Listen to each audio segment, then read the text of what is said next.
ஹல்லேலூயா. கர்த்தருடைய பரிசுத்த நாமத்திற்கு மகிமை உண்டாவதாக.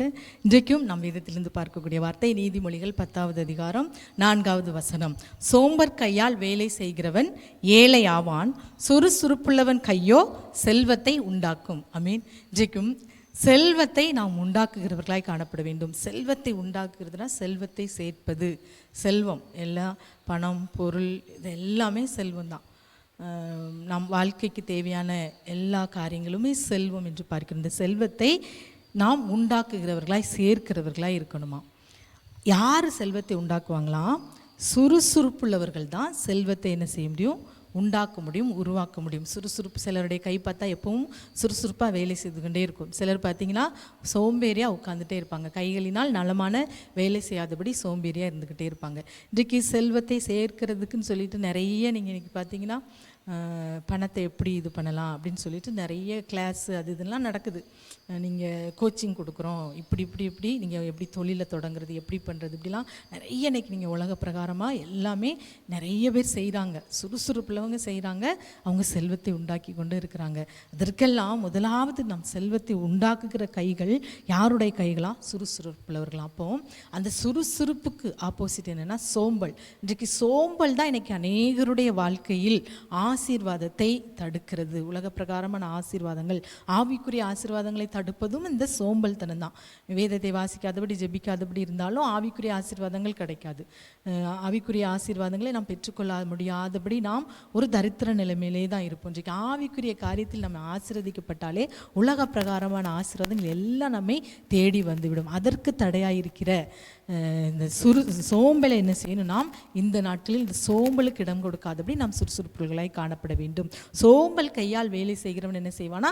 ஏழை ஆவான். ஆனால் சுறுசுறுப்புள்ளவனோ அவன் செல்வத்தை உண்டாக்குகிறவனாய் ஆசீர்வதிக்கப்பட்டவனாய் இருப்பானா. நீதிமொழிகள் 24:34 நீங்கள் வாசிப்பீர்கள் என்றால், உன் தரித்திரம் வழிபோக்கனைப் போலவும் உன் வறுமை ஆயுதம் அழிந்தவனைப் போலவும் வரும். யாருடையது? சோம்பேறிக்கு தரித்திரம் வருமா. ஆனால் சுறுசுறுப்புள்ளவன் ஆளுகை செய்வானா, உயர்த்தப்படுவானா. ஆமீன். இன்றைக்கும் அருமையான தேவனுடைய பிள்ளைகள், அப்போ தரித்திரத்தை கொண்டு வருகிற அந்த சோம்பல் தனம் வேண்டாம், வறுமையை கொண்டு வருகிற அந்த சோம்பல் தனம் வேண்டாம். நாம் ஆசீர்வதிக்கப்படுவதற்கு என்ன செய்யணும் என்று சொல்லி தான் நாம் பார்க்கிறோம். அப்போ ஆசீர்வாதத்துக்கு தடையை கொண்டு வருவது சோம்பல். அந்த சோம்பல் நமக்கு இருப்போம் என்றால், சோம்பல் இன்னைக்கு இருக்குன்னா அங்கே வறுமையும் தரித்திரம் தான் வரும். ஆமீன். கர்த்தருடைய பிள்ளைகளாகிய நமக்கு வறுமை வரக்கூடாது, தரித்திரம் வரக்கூடாது, ஆசீர்வாதம் தான் வேணும். அப்போ அதற்கு இந்த நாட்களில் வேதம் நாளுக்கு அழகாக ஆலோசனை சொல்கிறது. நீங்கள் இன்னும் வாசிப்பீங்கன்னா 24வது அதிகாரம் 30-33 சோம்பேறியின் வயலையும் மதியனுடைய திராட்சை தோட்டத்தையும் கடந்து போனேன்.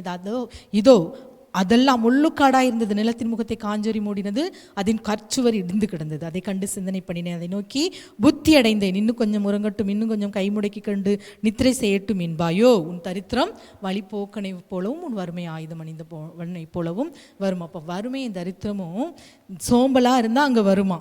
ஆமீன். அப்போது நாம் இன்னும் தூங்கலாம், இன்னும் கொஞ்சம் நேரம் தூங்கலான்னு சொல்லி இன்றைக்கி சோம்பல் தினத்துக்கு இடம் கொடுத்தவங்க என்ன செய்வாங்க தெரியுமா? நாள் முழுதும் தூங்கி கொண்டே இருப்பாங்களா. அப்புறம் பார்க்கலாம், கொஞ்சம் நேரம் தூங்கலாம் என்று சொல்லி. அவனுடைய வயல் எப்படி இருக்கிறதா? காய்ந்து போன வயலும் அதனுடைய தோட்டமும் முள்ளுக்காடாக இருக்குமா. முள்ளுக்காடாக இருந்து அந்த முள் என்ன செய்யும்? அதை மூடி போடுமா. அந்த காம்பவுண்டில் பார்த்தீங்கன்னா அந்த வேலியில் களை வளர்ந்துருக்குமா. ஆமீன். அதே ஒரு விவசாயம் செய்கிறவங்களுடைய இடத்த பாருங்கள், பச்சை பசேர்னு கால்வாய் வெட்டப்பட்டு தண்ணி ஓடி அந்த காம்பவுண்டில் அழகாய் சதுரம் நல்லா வெட்டி இது பண்ணி வச்சுருப்பாங்க. அதே பயிர் செய்யாத ஒரு இடம், அதே வீடுகள் சரியாக சுத்தம் பண்ணாத ஒரு இடம்னு பார்த்திங்கன்னா அவங்களுடைய காம்பவுண்ட்லேயே என்ன செய்யும்? செடி வளர்ந்து அந்த வேலியிலே செடி வளர்ந்துருக்கும். அதுதான் சோம்பேறியினுடைய இடம். இன்றைக்கும் அருமையான தேவனுடைய பிள்ளைகளே, நம் வாழ்க்கையிலும் கூட ஆவிக்குரிய காரியத்தில் நமக்குள்ளே இந்த சோம்பலும் இந்த முள்ளுக்காடும் இந்த மாதிரியான முள்களும் மூடப்பட்ட ஒரு நிலைமை இல்லாதபடி இருக்கணும்னா நாம் சுறுசுறுப்பாய் நம் வேலைகளை எழுந்து செய்கிறவர்களாய் இருக்கணும். அதே போல் வேதத்தை சுறுசுறுப்பாய் படிக்கிறவர்களாய் ஜெபத்தில் தரித்திருக்கிறவர்களாய் நாம் காணப்படுவோம் என்றால் நம் குடும்பம் உலக பிரகாரமான ஆசீர்வாதத்திலும் ஆவிக்குரிய ஆசீர்வாதத்தினாலும் நிரப்பப்படும். செல்வத்தை உண்டாக்குகிறவர்களாய் நாம் காணப்படுவோம். ஆகவே இந்த வேளையில் வறுமை வேண்டாம், தரித்திரம் வேண்டாம். அதற்கு பதில் ஏசப்பா எங்களுக்கு ஆளுகை வேணும், நாங்கள் செல்வத்தை உண்டாக்குகிறவர்களாக இருக்கணும், எங்களுக்கு ஆசீர்வாதம் வேண்டும் என்று சொல்லி இந்த நாளில் அந்த ஆசீர்வாதத்தை கெடுக்கிற அந்த சோம்பல் என்கிற ஆவியை நாம் கட்டி இந்த நாளில் ஜெபிப்போம். நாம் சுறுசுறுப்புள்ளவர்களாய் மாறி ஆசீர்வாதங்களை நாம் சுதந்திரித்துக் கொள்வோம். யாவரும் கண்களை மூடி ஜெபிக்கலாமா? எங்கள் அன்பின் பரலோக பிதாவே, இந்த நல்ல வேலைக்காக ஸ்தோத்திரம் இயேசப்பா. இயேசுவே உம்மை ஸ்தோத்திரிக்கிற அந்த சோம்பலும் ஒரு வகை ஆவி என்று பார்க்கிற அந்த சோம்பலின் ஆவிக்கு இடம் கொடுத்து ஆசீர்வாதத்தை இழந்து போகாதபடி சுறுசுறுப்புள்ளவர்களாய் ஆளுகை செய்கிறவர்களாய் சுறுசுறுப்புள்ள கை செல்வத்தை உண்டாக்கும் சேர்க்கும் என்று சொன்னீங்கப்பா.